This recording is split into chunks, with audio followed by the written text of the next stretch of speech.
Haleluya, puji Tuhan. Selamat pagi Bapak Ibu, salam sejahtera dalam kasih Tuhan Yesus Kristus. Juga hari ini kita memperingati rangkaian Paskah, yaitu mulai dari kematian sampai kepada kebangkitan Yesus Kristus. Mari kita akan sama-sama belajar firman Tuhan, apa yang ingin Tuhan lakukan bagi kita atau apa yang Dia inginkan untuk kita lakukan dalam hidup ini melalui firman Tuhan. Mari kita membuka dalam Injil Matius pasal yang ke-26. Injil Matius pasal yang ke-26 ayat 17 sampai yang ke-24. Matius 26 ayat 17 sampai 24 akan saya bacakan buat Bapak Ibu Saudara semua. Pada hari pertama dari hari raya roti tidak beragi, datanglah murid-murid Yesus kepadanya dan berkata, "Di mana engkau kehendaki kami mempersiapkan perjamuan Paskah bagimu?" Jawab Yesus, "Pergilah ke kota kepada si Anu dan katakan kepadanya, pesan guru, waktuku hampir tiba. Di dalam rumahmu lah aku mau merayakan Paskah bersama-sama dengan murid-muridku." Lalu murid-muridnya melakukan seperti yang ditugaskan Yesus kepada mereka dan mempersiapkan Paskah. Setelah hari malam, Yesus duduk makan bersama-sama dengan ke-12 murid itu.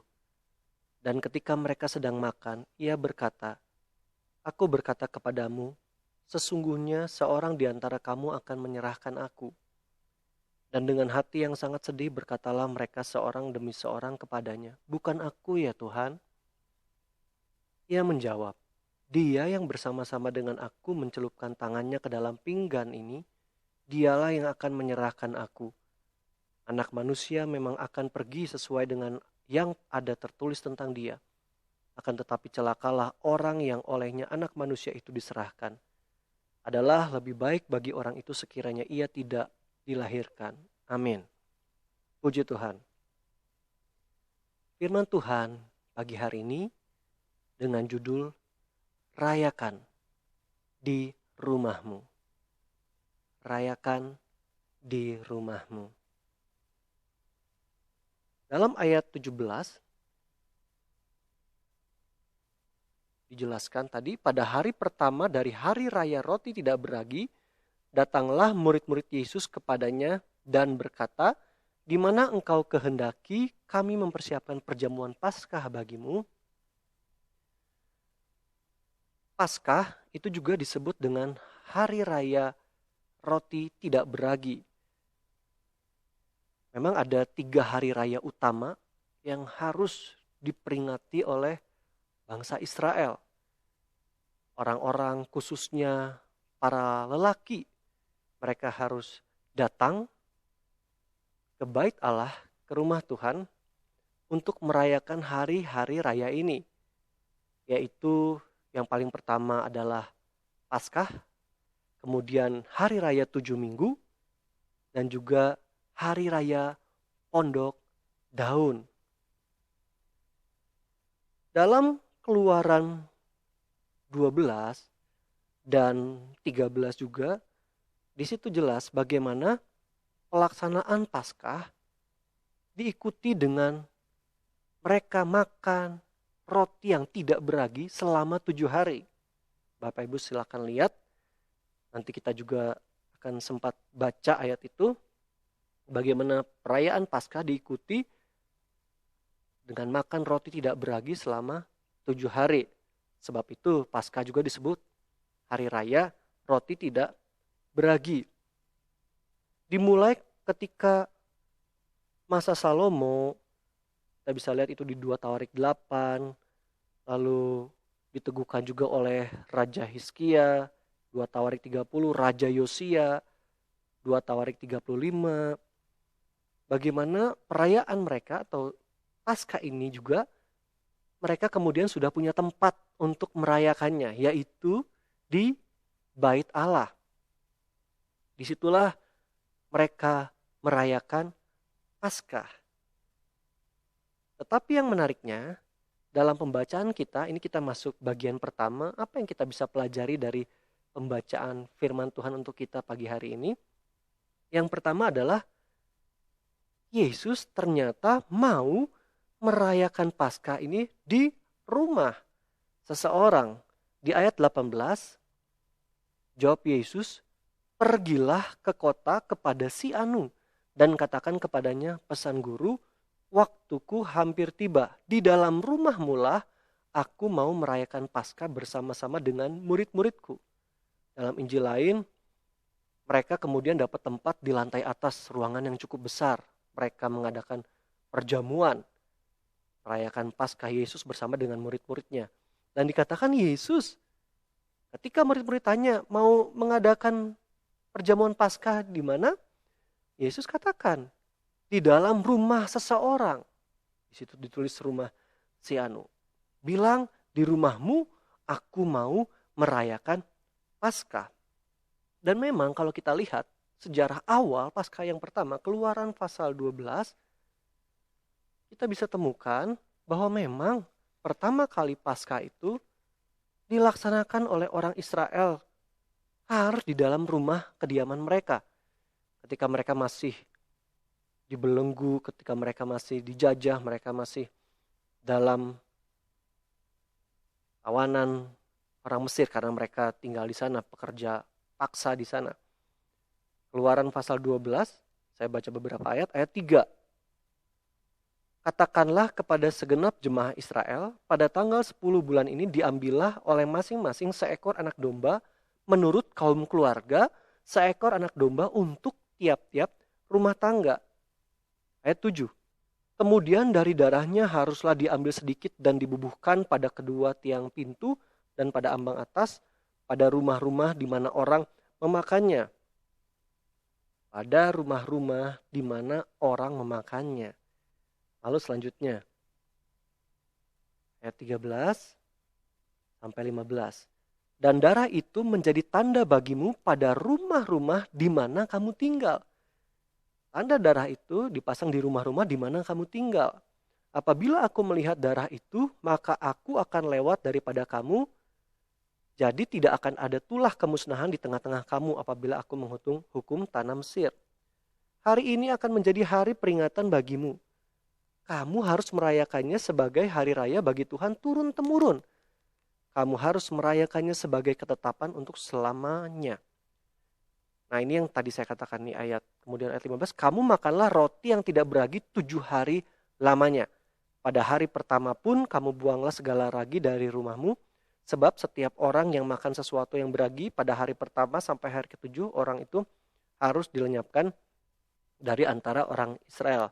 Itu mereka harus makan roti tidak beragi. Nanti bisa lihat juga kemudian ketetapan lebih lanjut, ayat-ayat selanjutnya, 40-an lalu di pasal 13 juga ada. Di ayat 19 dan 20 saya baca lagi, 7 hari lamanya tidak boleh ada ragi dalam rumahmu, sebab setiap orang yang makan sesuatu yang beragi, orang itu harus dilenyapkan dari antara jemaah Israel. Baik ia orang asing, baik ia orang asli. Tidak boleh ada ragi dalam rumahmu. Ayat 20. Sesuatu apapun yang beragi tidak boleh kamu makan. Kamu makanlah roti yang tidak beragi di segala tempat kediamanmu. Itu yang terjadi. Mereka di rumah-rumah orang Israel yang pada waktu itu sedang berada di Mesir. Di kediaman mereka. Mereka mengadakan Paskah itu. Dari Kamus Hak juga saudara dijelaskan ketika mereka masih dalam pengembaraan, pesta itu dirayakan sebagai pesta keluarga. Selama di pengembaraan, pesta itu dirayakan sebagai pesta keluarga, pesta Paskah. Kan mereka tentu mengembara membawa kemah-kemah. Sebagaimana tiang awan, tiang api beranjak, di situ mereka akan pergi. Kalau tiang awan, tiang api berhenti,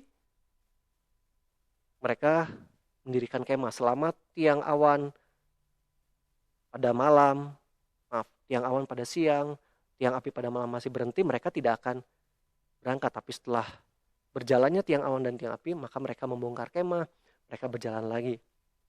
Jadi pada saat di pengembaraan, mereka rayakan di kemah mereka masing-masing, di kediaman mereka masing-masing.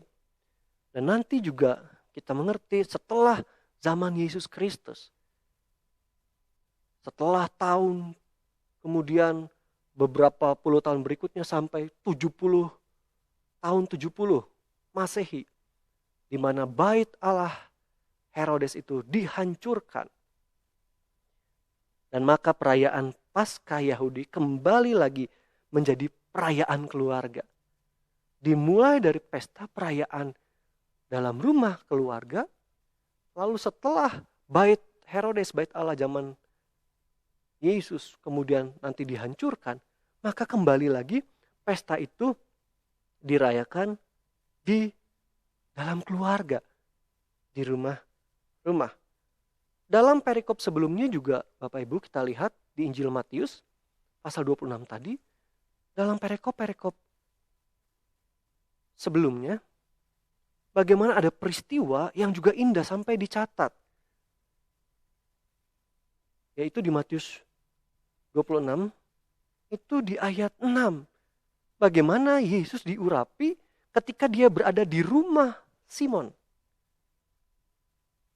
Dan peristiwa itu menjadi peristiwa yang terus diingat. Karena itu menjadi persiapan untuk penguburan Yesus. Untuk kematian Yesus. Peristiwa yang harus diingat. Terjadi juga di rumah seseorang.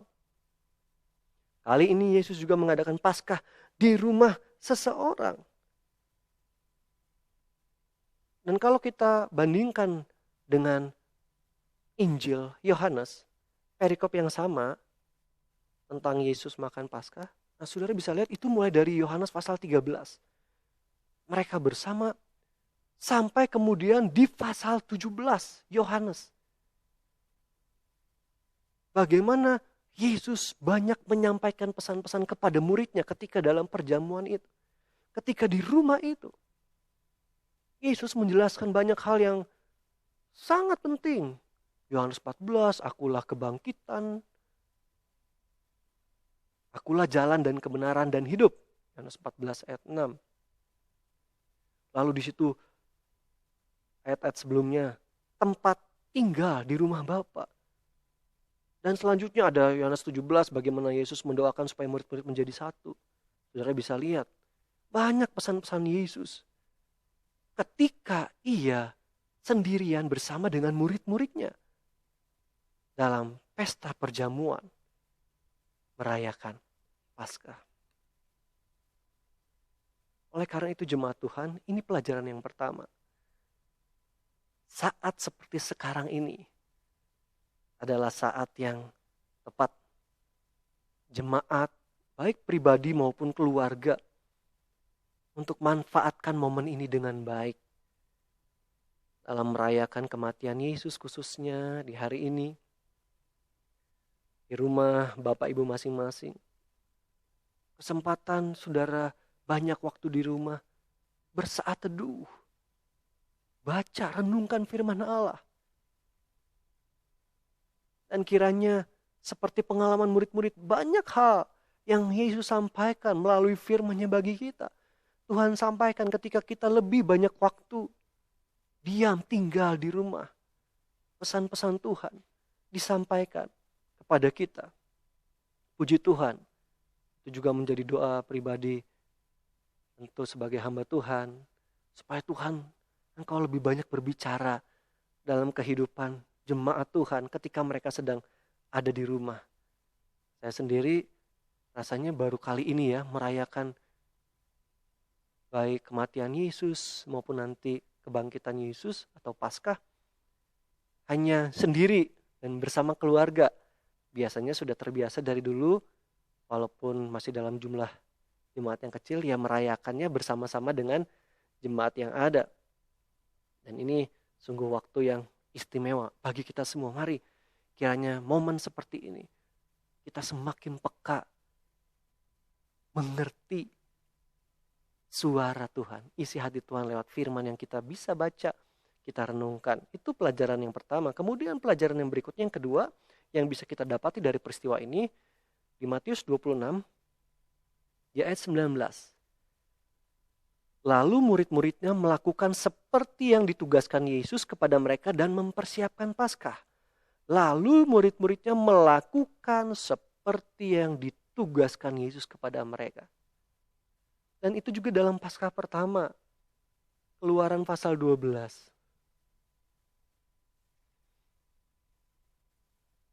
Keluaran pasal 12.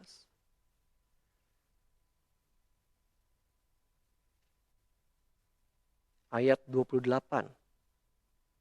Pergilah orang Israel lalu berbuat demikian seperti yang diperintahkan Tuhan kepada Musa dan Harun. Demikianlah diperbuat mereka. Orang Israel berbuat seperti yang diperintahkan Tuhan melalui Musa dan Harun. Jadi ada kemiripan pada pesta Paskah itu. Rupanya mereka melakukan apa yang diperintahkan oleh Tuhan. Puji Tuhan. Bagi kita juga jemaat Tuhan, kembali untuk kita diingatkan, ayo terus hidup kita seturut dengan firman Tuhan, seturut dengan kehendak Tuhan, seturut apa yang sudah Tuhan firmankan untuk kita. Mari kita lihat bagian berikutnya, masih dalam pelajaran yang kedua, bagaimana kita mengikuti apa yang diperintahkan Tuhan, apa yang diperintahkan Yesus. Maka ada beberapa contoh hal yang perlu kita lakukan dari firman Tuhan, dari kehendak Tuhan. Yaitu kita melihat dalam 1 Korintus pasal 5 ayat 7 dan 8. 1 Korintus pasal 5 ayat 7 dan 8.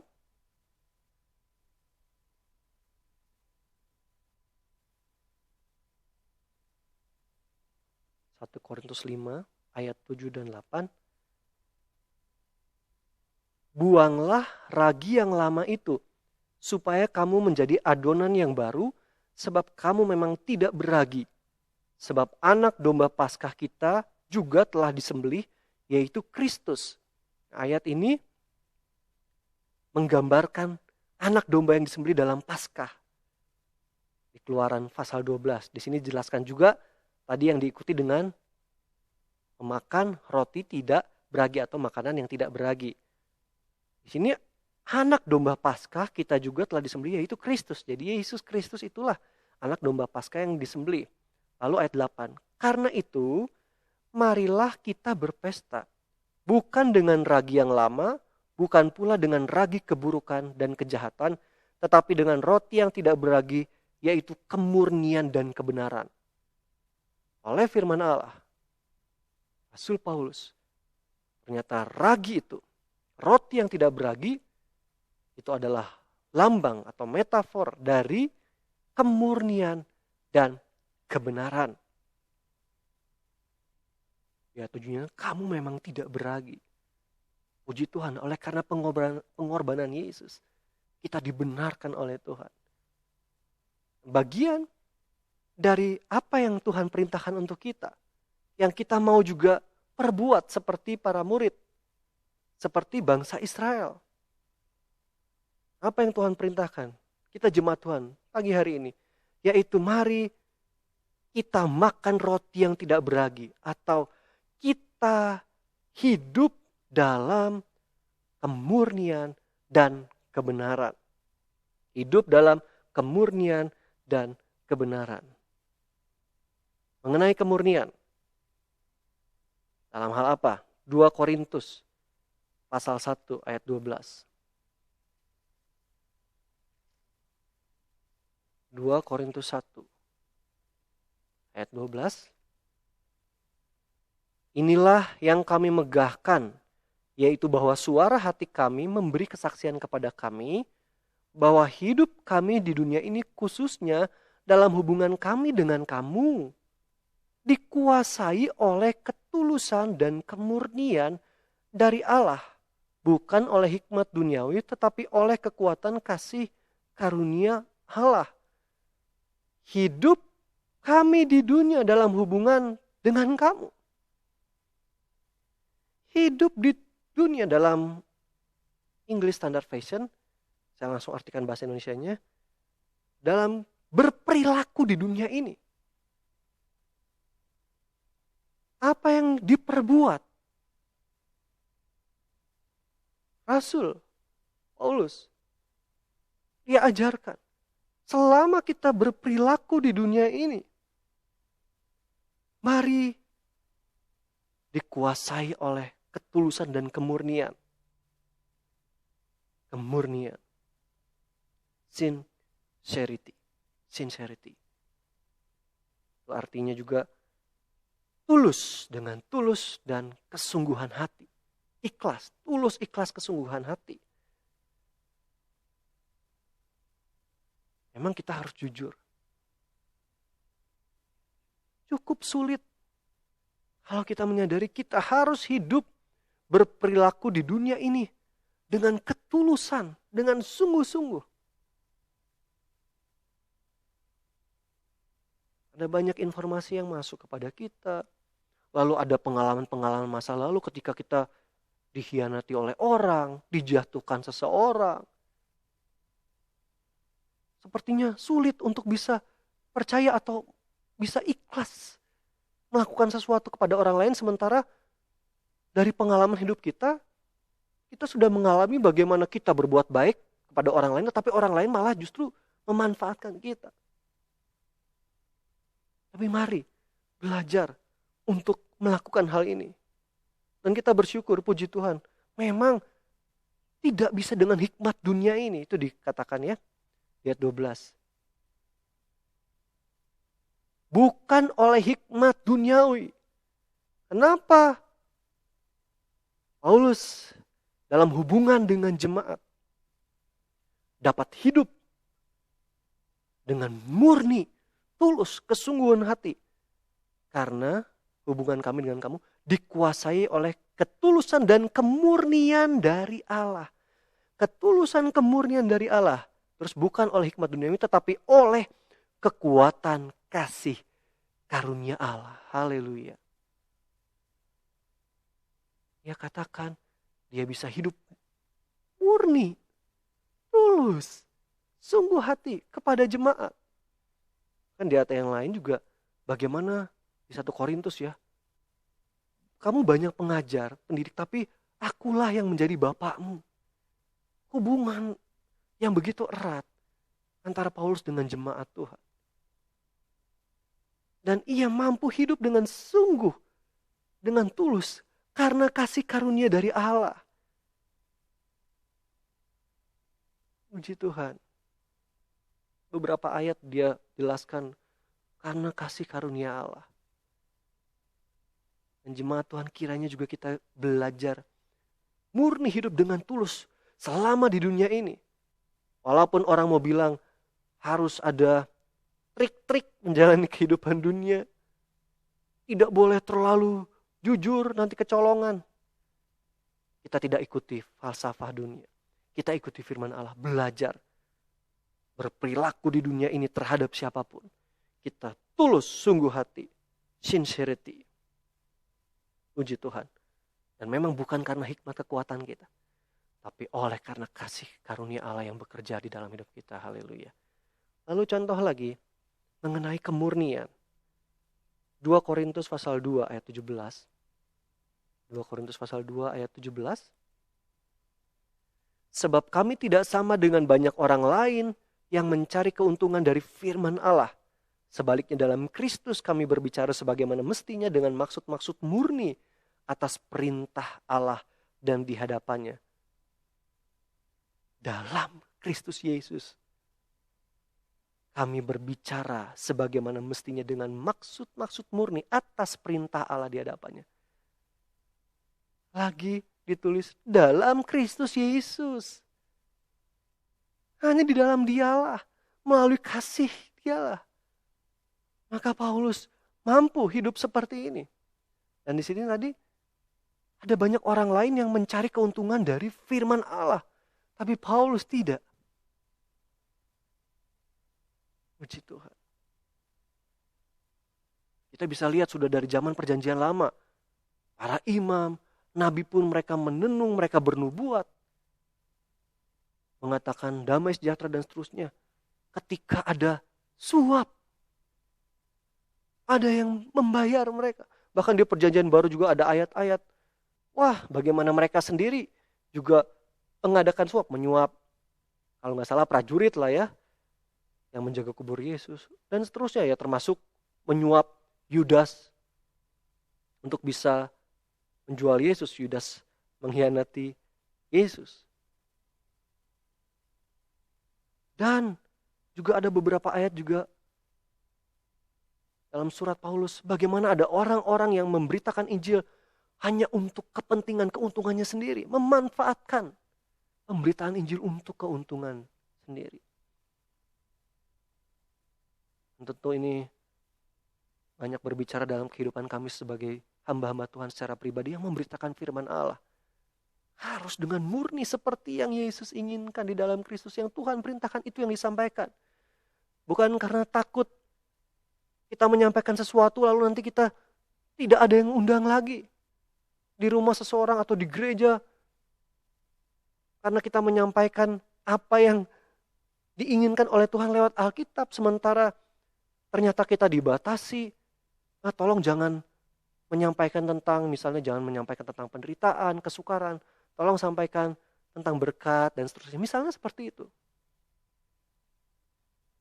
Jangan sampai kami ini ataupun saudara mengalami lalu, wah, demi memperoleh pelayanan seperti itu, lalu kita tidak mau menyampaikan apa yang diperintahkan Tuhan. Ya, sesuai yang dibutuhkan saja oleh orang itu. Atau sesuai yang ingin mereka dengar. Nah, itu harus hati-hati. Jangan sampai mencari keuntungan dari firman Allah. Bapak Ibu, ya saya sangat berterima kasih ya. Memang kami, suami istri,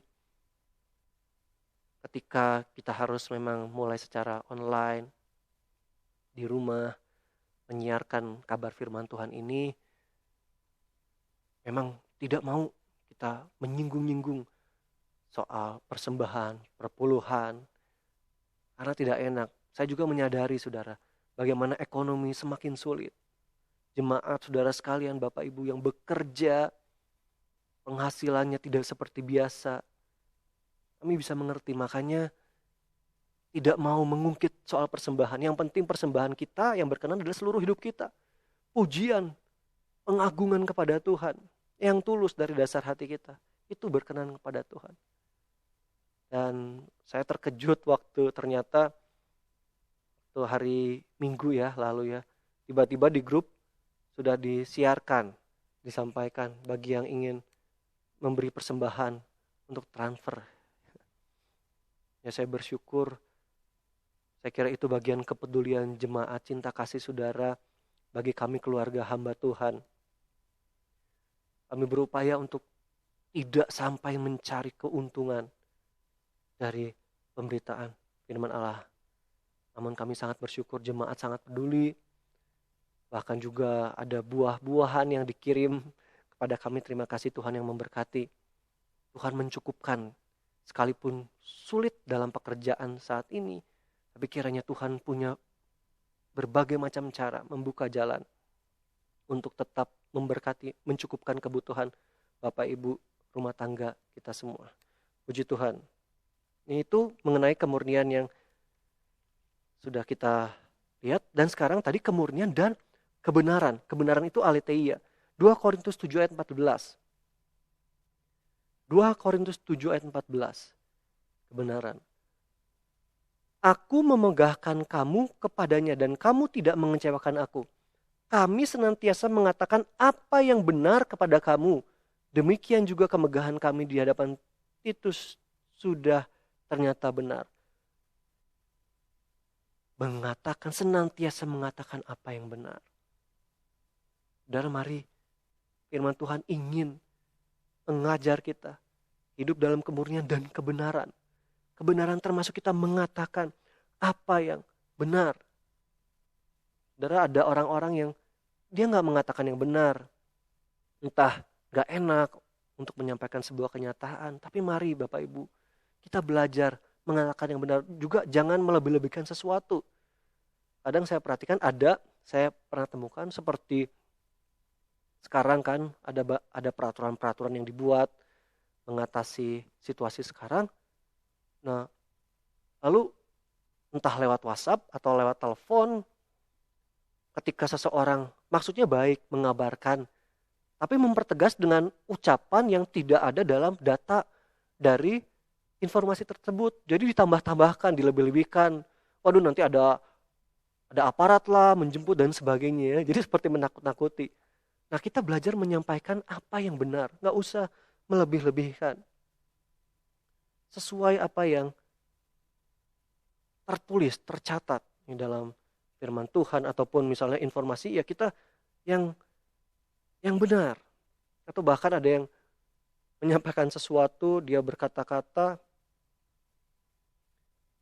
yang tadi seperti tadi. Ya demi supaya si orang itu tetap semangat, orang itu menderita sesuatu, dia sembunyikan. Nah, lebih baik jangan. Kalaupun orang itu tidak bertanya kepada saudara, ya nggak apa-apa, saudara nggak lakukan. Saudara nggak berkata, sebab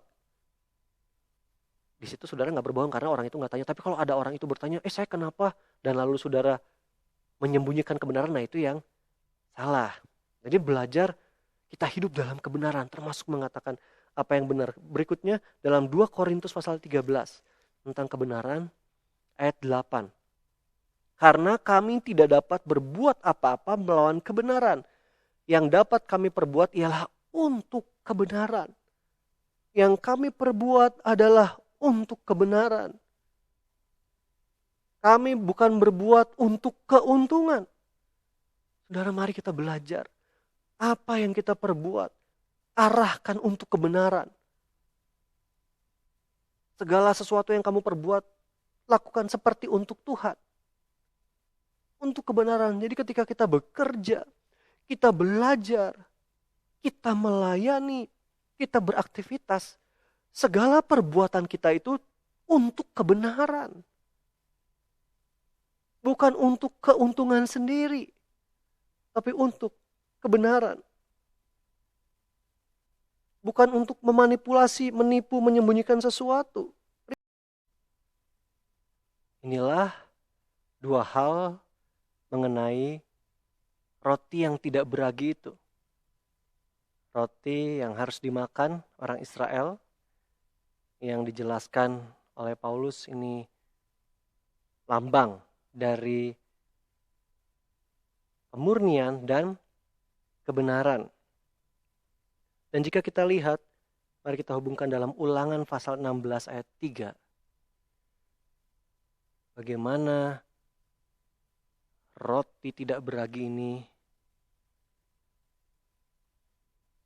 adalah menggambarkan penderitaan. Ulangan pasal 16 ayat yang ketiga. Janganlah engkau makan sesuatu yang beragi besertanya. 7 hari lamanya engkau harus makan roti yang tidak beragi besertanya, yakni roti penderitaan, sebab dengan buru-buru engkau keluar dari tanah Mesir. Maksudnya supaya seumur hidupmu engkau teringat akan hari engkau keluar dari tanah Mesir.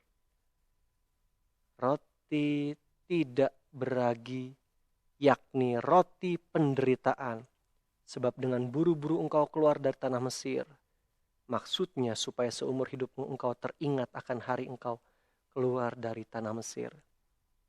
Itulah roti penderitaan, supaya mereka ingat seumur hidupmu bagaimana engkau keluar dari tanah Mesir. Saudara, untuk hidup dalam kemurnian kebenaran, maka tabiat dosa dalam hidup kita, ini daging manusia kita ini menderita. Untuk kita lepas dari Mesir, perbudakan dosa, kita dimerdekakan oleh Yesus Kristus, ditebus. Maka hidup kita sekarang dalam kebenaran, dan perlu upaya manusia untuk hidup menyelaraskan dirinya dengan firman Allah. Dan itu begitu membawa kita kepada perasaan yang tidak nyaman untuk daging manusia kita. Rasa menderita. Namun itu yang firman Tuhan inginkan. Dan kita bersyukur tadi, sebagaimana di Korintus dikatakan, bukan karena hikmat duniawi,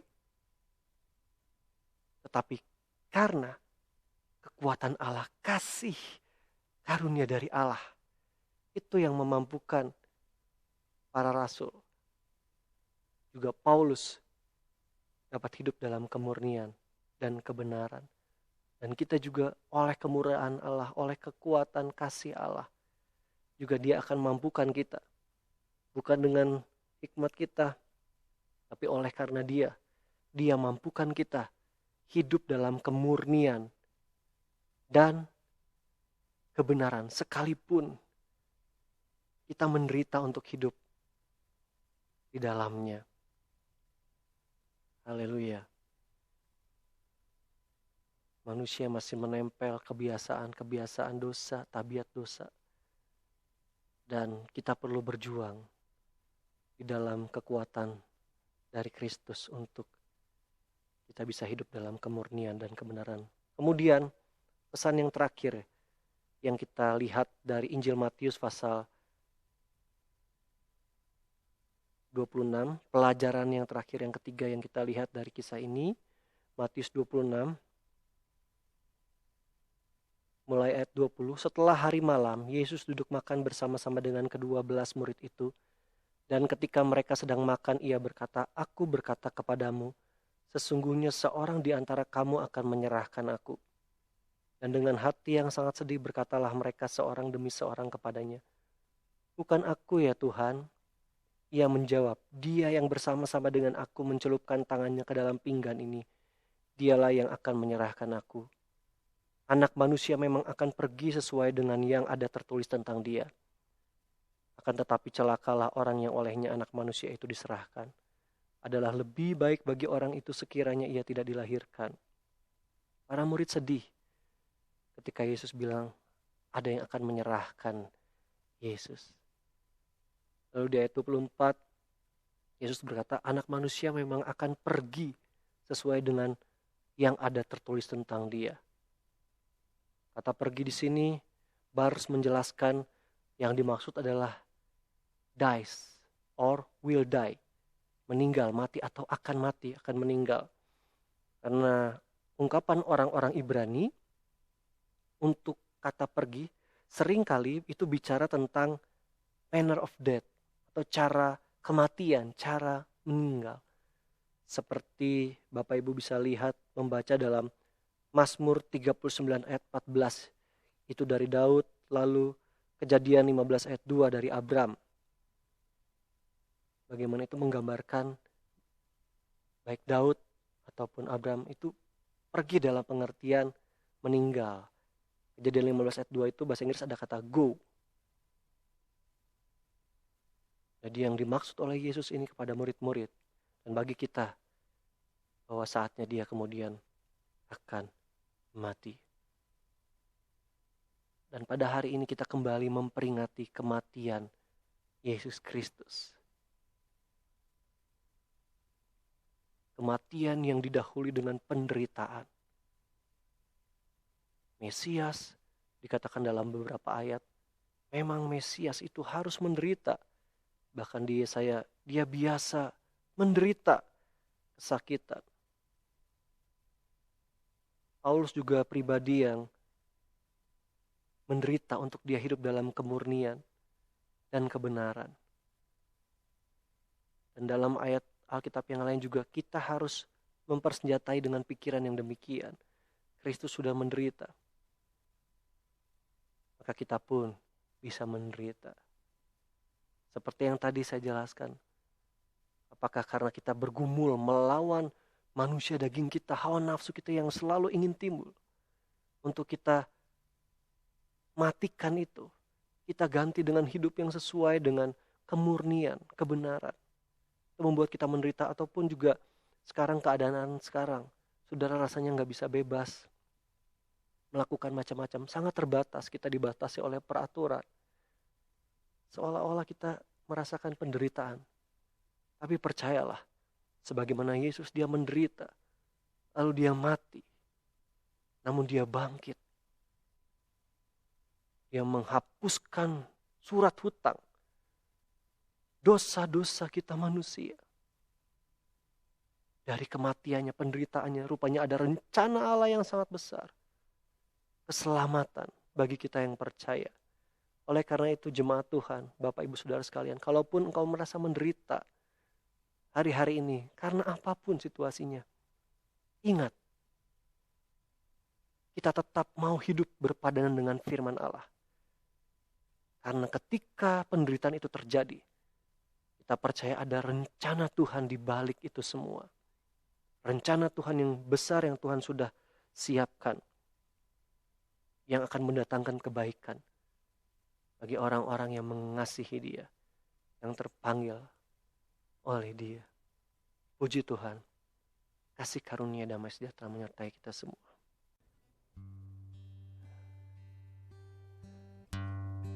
Puji Tuhan. Mari Bapak Ibu Saudara, siapkan hidupmu untuk menerima perjamuan kudus, perjamuan Tuhan. Roti dan air anggur yang melambangkan tubuh dan darah Yesus. Puji Tuhan. Yang kaum pria, para bapak, engkau yang melayani istri dan anak-anakmu, membagikan perjamuan Tuhan itu. Ku datang pada salib itu,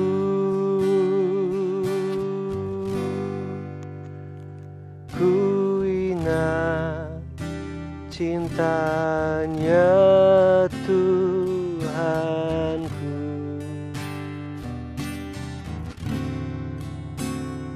Biar ku jatuh pada kakinya, sana ku dapat ampun dosa. Sana ku dapat ampun dosa. Haleluya. Haleluya. Puji Tuhan. Puji Tuhan. Haleluya, haleluya. Haleluya.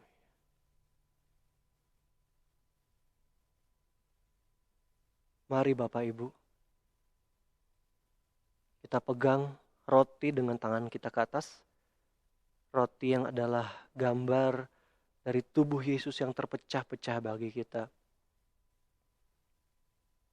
Puji Tuhan. Kami mengucap syukur buat tubuh-Mu Yesus yang sudah terpecah-pecah bagi kami. Layakkan kami untuk memakannya. Kami percaya itu mendatangkan kuasa bagi kami. Dengar pembacaan firman Tuhan. Sebab apa yang telah kuteruskan kepadamu telah aku terima dari Tuhan, yaitu bahwa Tuhan Yesus pada malam waktu ia diserahkan mengambil roti, dan sesudah itu ia mengucap syukur atasnya. Ia memecah-mecahkannya dan berkata, inilah tubuhku yang diserahkan bagi kamu. Perbuatlah ini menjadi peringatan akan aku. Mari kita makan tubuh Yesus ini dalam nama Tuhan Yesus Kristus. Haleluya.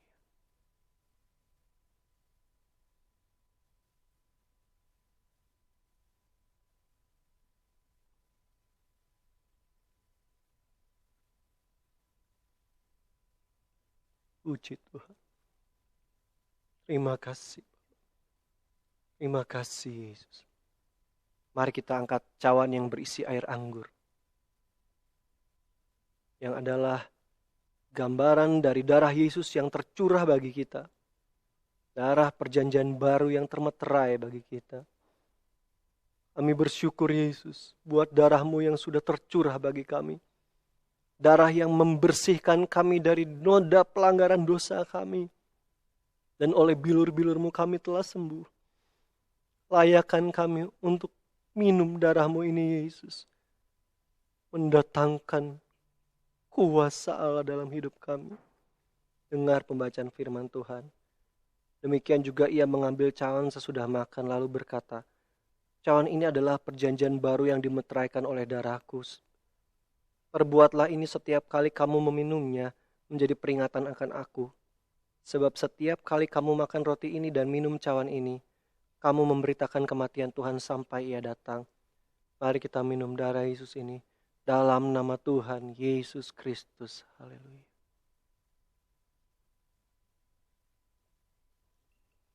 Haleluya. Puji Tuhan. Puji Tuhan. Kami muliakan Engkau Yesus.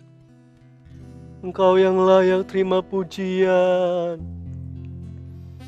Puji Tuhan. Haleluya. Yesus, terima kasih buat tubuh dan darah-Mu Yesus. Ada kehidupan di dalamnya. Ada kuasa di dalamnya bagi mereka yang makan dan minum tubuh dan darah Yesus. Haleluya, kami bersyukur. Kami bersyukur, terima kasih Tuhan. Kau saja yang suci. Kau saja yang layak. Haleluya. Kau layak terima glory. Yesus, Kau Tuhan.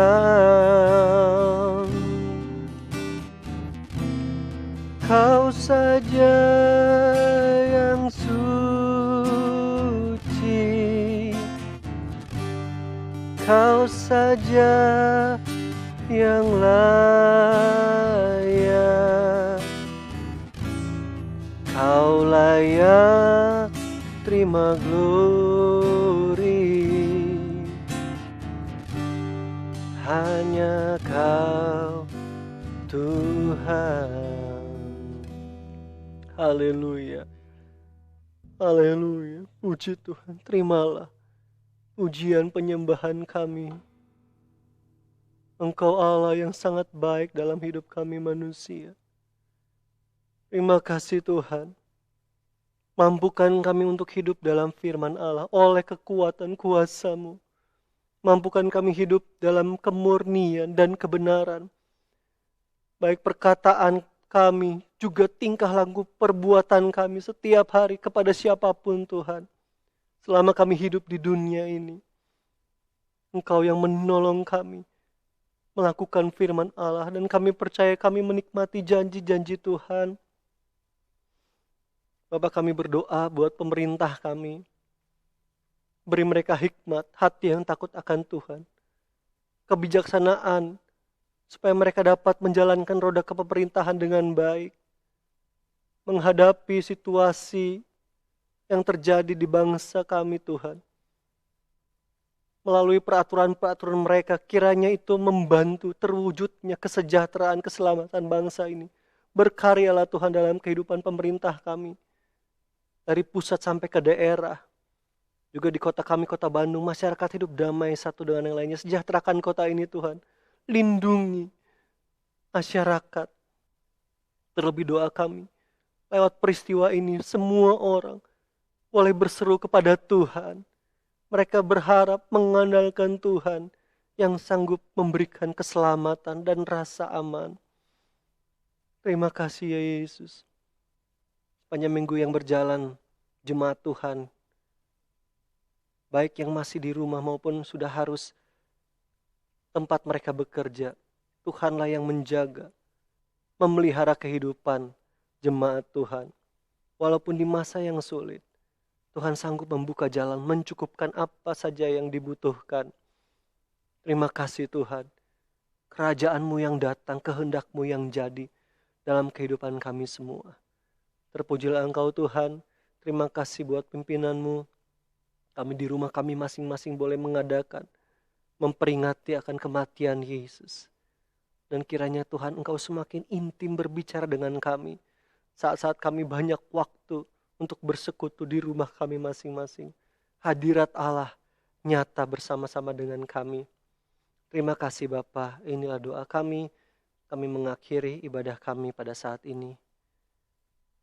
Dan sekarang jemaat-jemaat Tuhan, terimalah berkat dan anugerah dari Allah Bapa, cinta, kasih sayang, damai sejahtera dari Tuhan Yesus, pimpinan, persekutuan, kekuatan, penghiburan Roh Kudus akan menyertai dan memberkati kita semua, baik dengan berkat jasmani maupun rohani, untuk setiap pribadi, rumah tangga masing-masing, dan keluarga besar jemaat GPD El Shaddai Kawaluyaan.